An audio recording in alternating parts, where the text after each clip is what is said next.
हिंगोलीच्या सिंधुताई दहिफळे आहेत आणि त्यांनी महिला अत्याचाराच्या संदर्भामध्ये एक कविता लिहिलेली आहे आणि त्यांची इच्छा होती की ही कविता माझ्या आवाजात त्यांना ऐकायची आहे, माझ्या आवाजात ती महाराष्ट्रात पोचली पाहिजे.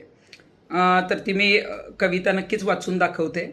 घटना घडली की जनतेचा का चढतो पारा, आरोपीला खाकीवाले मजबुरीने देतात सहारा. चुलीत घाला कायदे तुमचे, चुलीत घाला राजकारण, दर सेकंदाला एका कळीचं तुमच्या राज्यात होतं मरण. तेव्हाच पेटतात मेणबत्त्या, तेव्हाच मोर्चे काढतात, रोज गुन्हेगार साहेब तुमच्या समोर कायदे मोडतात. झेपत नसलं राजकारण तर साहेब खुर्ची करा खाली, महिलांना राज्यात कुणी उरलाय का नाही वाली. इतरांचे पक्ष सांभाळताना तुमच्या नाकी 9 आलेत, राज्यात काय कायदा आणि सुव्यवस्थेचे 3-13 झालेत.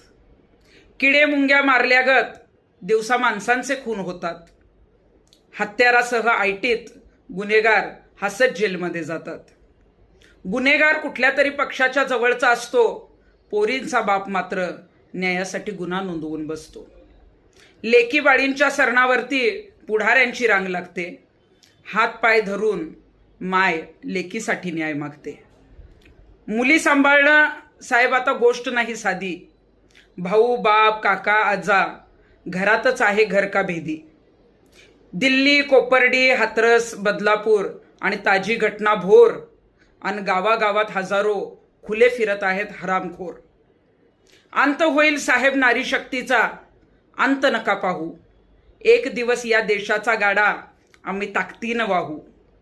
मग तुमच्यावर होती बलात्कार, तुमच्या होतील हत्या, पुरुष रडत काढतील मोर्चे आणि पेटवतील मेणबत्त्या.